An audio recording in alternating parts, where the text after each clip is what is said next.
Yo me hice Villenons porque en este pueblo siempre había una tradición vitícola milenaria, y entonces cuando se hizo la cooperativa del pueblo, pues nadie podía, o sea, en casa nadie prácticamente hacía vino. Entonces yo pues me interesé, empecé a hacer mis prácticas en casa, pues cogiendo todos los años pues 500, 600 kilos de uva y haciendo mis propios vinos, y de ahí pues me fue entrando la afición a elaborar vinos, y al final pues hasta que planteamos pues hacer la bodega y elaborar los vinos de las viñas de casa, pues elaborarlos aquí.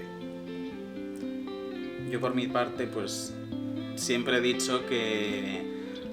no sé hasta qué punto lo elegí o me tocó, porque al final la bodega la abrieron cuando yo tenía 2 años y quieras que no, pues al final estás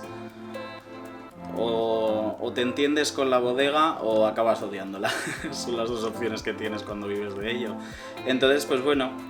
siempre la filosofía que hemos tenido en casa es la de que ya que se hacen las cosas, se hacen bien. Entonces, pues al final, por intentar hacerlo bien, me metí y aquí me he quedado.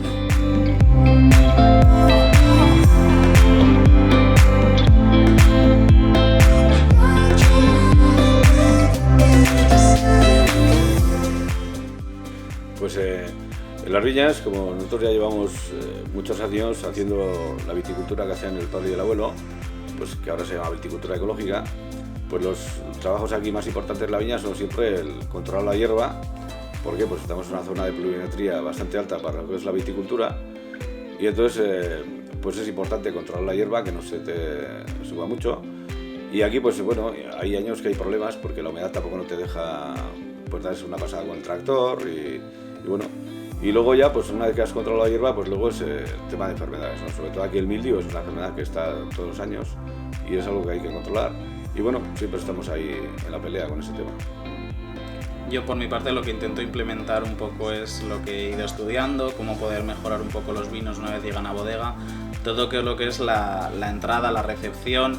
el qué procesos podemos cambiar, qué se puede afinar, qué no, para intentar hacerlo, porque una cosa muy curiosa es que siempre todas las bodegas dicen que la añada ha sido muy buena, es mentira.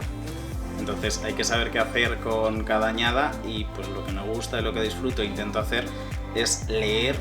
qué hacemos con esa uva que ha entrado ese año y a dónde la diriges dentro de la gama de vinos que tienes. Un poco lo que es el futuro de esa uva.